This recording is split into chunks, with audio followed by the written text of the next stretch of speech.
The Little Prince. Chapter 17. When one wishes to play the wit, he sometimes wanders a little from the truth. I have not been altogether honest in what I have told you about the lamplighters. And I realize that I run the risk of giving a false idea of our planet to those who do not know it. Men occupy a very small place upon the Earth.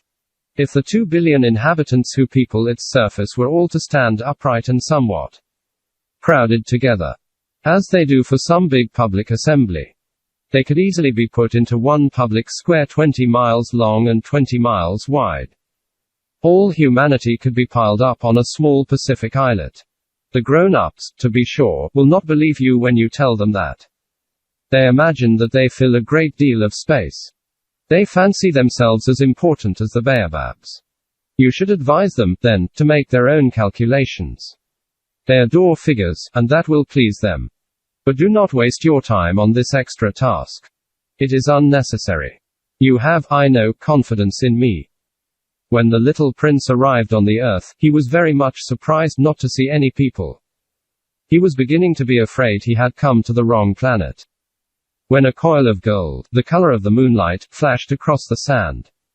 "Good evening," said the little prince courteously. "Good evening," said the snake. "What planet is this on which I have come down?" asked the little prince. "This is the Earth." "This is Africa," the snake answered. "Ah. Then there are no people on the Earth." "This is the desert." "There are no people in the desert." "The Earth is large," said the snake. The little prince sat down on a stone, and raised his eyes toward the sky. "I wonder," he said, "whether the stars are set alight in heaven so that one day each one of us may find his own again. Look at my planet. It is right there above us. But how far away it is." "It is beautiful," the snake said. "What has brought you here?" "I have been having some trouble with a flower," said the little prince. "Ah," said the snake. And they were both silent. "Where are the men?" The little prince at last took up the conversation again. "It is a little lonely in the desert." "It is also lonely among men," the snake said. The little prince gazed at him for a long time. "You are a funny animal," he said at last. "You are no thicker than a finger." "But I am more powerful than the finger of a king," said the snake. The little prince smiled. "You are not very powerful. You haven't even any feet. You cannot even travel."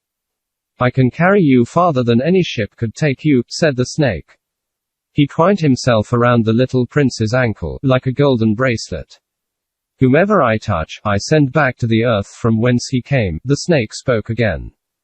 "But you are innocent and true, and you come from a star." The little prince made no reply. "You move me to pity you are so weak on this earth made of granite," the snake said. "I can help you, someday, if you grow too homesick for your own planet." "I can." "Oh. I understand you very well," said the little prince. "But why do you always speak in riddles?" "I solve them all," said the snake. And they were both silent.